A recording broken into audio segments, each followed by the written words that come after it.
There we go. Hello, hello, hello. Welcome. We're going to try this again. My name's Steve. I'm with Ride the Teacups. Really excited to have you here. We are going to start talking Mandalorian Season 2, Episode 2. This is a spoilerific discussion, so if you have not seen it, run away, jump out of the chat, stay far away until you have watched it. And then once you have, bookmark this page and come on back, because we want to make sure to include you in the discussion and hear what you had to think about the episode. And what an episode this was. It's a big one. It was loads of fun. Great timing for it being so close to Halloween. So let's jump in and see what happened. Give everybody a few moments to come in, and while we're waiting for you, we will kick off my music.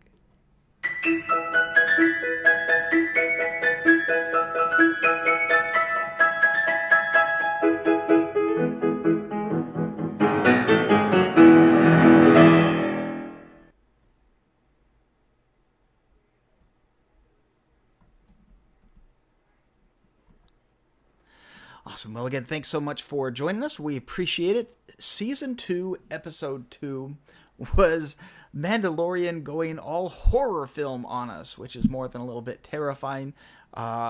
It was awesome and really genuinely scary. It was really cool. Very different change of pace. We also have the first episode that requires you to do some watching of Season 1 if you haven't done so already. So let's get in. So Mando is taking on some passengers, apparently. He wrecks a speeder bike on Tatooine for the poor lady that loves helping him out and loves the child. That hasn't come up as far as repayment for the bike or anything, but he does get a new lead on finding a new Mandalorian. He just has to take on a passenger. And her eggs that need to be fertilized happens to be the child's favorite food, apparently. That was just hilarious. Poor baby Yoda never saw it coming. But yeah, so now we know what baby Yoda loves to eat more than anything else. It is young frogs in embryo.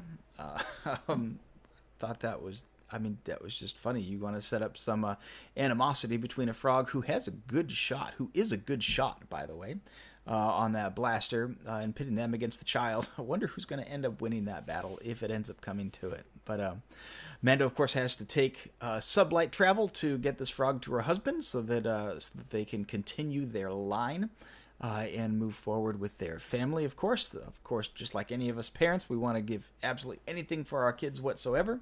And so that's what he is tasked with.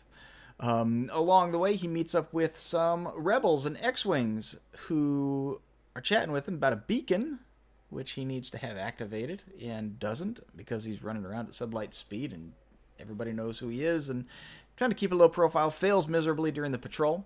And they end up going through a pretty cool chase scene through the planet. That bucket of bolts that Mando's flying in can really take some hits as it's crashing around. Really liked seeing kind of the more, dogfighting, low altitude dogfighting that you don't generally see a whole lot of within Star Wars. That was very cool. Really enjoyed seeing a lot of that. And then, of course, anytime you can throw an X-Wing into an episode, that's generally a good thing for fan service, right? Everybody loves seeing that. We also come back to a part that initially kind of confused me until the end of the episode. The reason why the New Republic, they're not rebels anymore, it's the New Republic, right? The reason why the New Republic is after Mando is because of the prison break that they staged, the prison episode they did in Season 1. What was that, Episode 6, I believe? I could be mistaken. Yell at me in the chat if I am wrong. But they're after him because of the prison escape episode. He broke into a facility. He took out a very high target prisoner and was generally responsible for that. So they have questions, right? So that's what they're after. And along the way, Mando crashes and then falls underground after the crash site into an underground cave system. And everything's going well. They end up finding a hot spring. The ship is just ridiculously damaged, but they find a hot spring place, just hang out, chill for a while, and wait for the rebels to pass, and everything's totally cool, right? Of course not, obviously. Baby Yoda, who likes eating anything in sight, super, super gross. Baby Yoda was super gross this episode. I'm sorry, guys, if you aren't with me on that one, but yeah, super, super gross. But he just was. But beyond Baby Yoda being super gross and eating everything and getting it all over himself and being just disgusting in a whole new type of way that we've never seen before, we end up finding a whole vat of spiders. And generally, this whole episode goes a little bit Skyrim on us here for just a little bit. Skyrim meets Lord of the Rings, which obviously is a pretty natural pairing anyway. But we find some spiders. You are in the hovel of a whole family, whole nest of spiders. Freshly hatched, very hungry. And look, there's 3 new pieces of food down there. Mando, Frog Lady, and Baby Yoda. We're hungry. So they start chasing. And these things are enormous. Like, I mean, that last spider that came at the end, would you say bigger than Shelob? Just absolutely enormous spiders coming after them. I was kind of wondering if we were going to have a kidnapped Baby Yoda, or if we were going to have, if we were going to lose the poor frog lady and he'd have to deliver the eggs by himself to the husband, because we know he's noble in doing that, and certainly still wants the information about the new Mandalorian out there.